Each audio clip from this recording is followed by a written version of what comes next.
For my first building, I want to create the front of a school. So before I get going with the shading and finding my light source, I'm going to go ahead and sketch in a few ideas for how I want this school to look.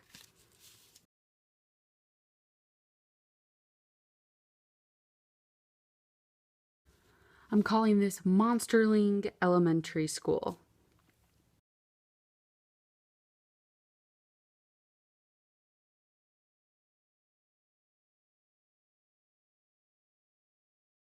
So you can add whatever you want. Just make sure that you're keeping in mind what the front and the sides of the buildings are and the back.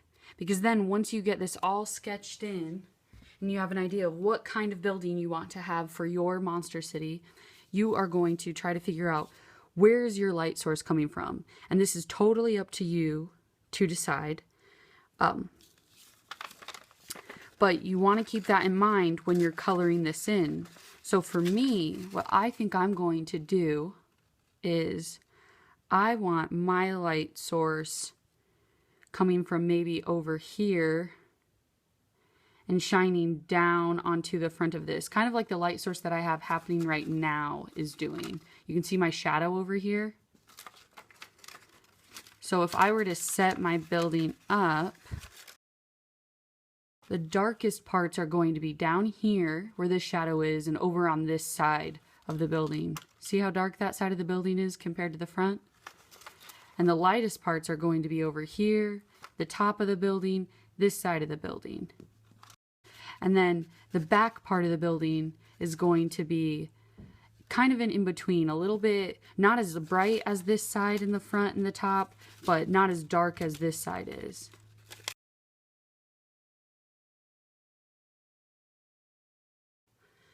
After you've finished sketching, you want to figure out what color you want your building to be.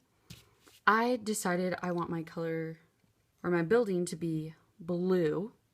So I could, kind of like how we did our value scales with one colored pencil, the first day we were talking about value and shading, I could use this one blue and try to get as, many values out of it using the darkest part on the side of my building and the bottom of my building.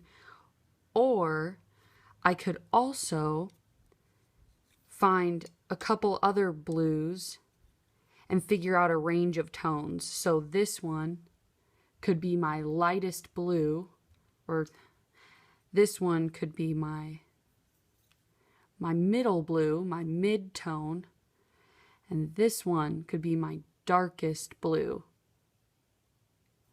So I could work with these as well to kind of figure out my shading and help there. On top of using those colors, another thing that you could do to make, my lighter blue even lighter, or help, would be blending it with a white colored pencil and kind of layering those, which I'll show you. Or for the darkest one, even including some black, a black colored pencil, and layering that in there to really show those shadows and those dark points.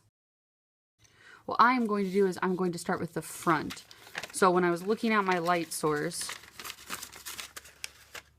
the front of my building and this side over here were going to be the lightest parts.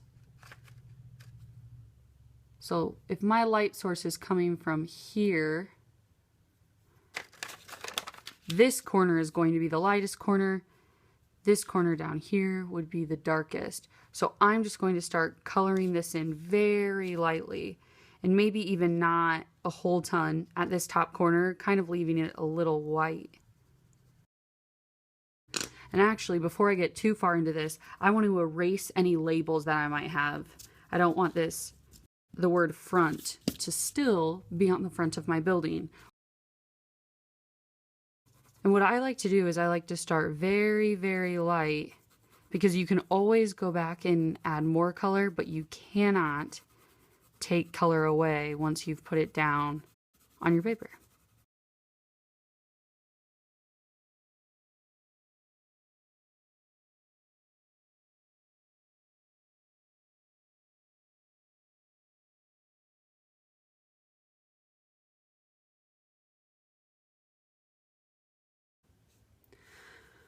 Once you're finished coloring and creating the imagery of your building, you are going to now want to put your building together.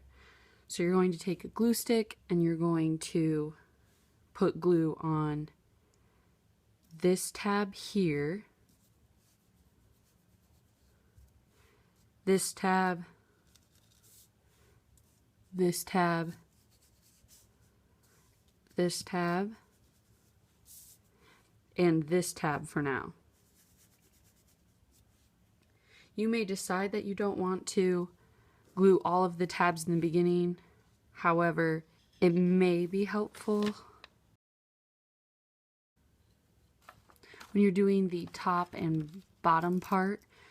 Even though you've already glued these two smaller tabs, you may find that you'll want to glue these tabs as well.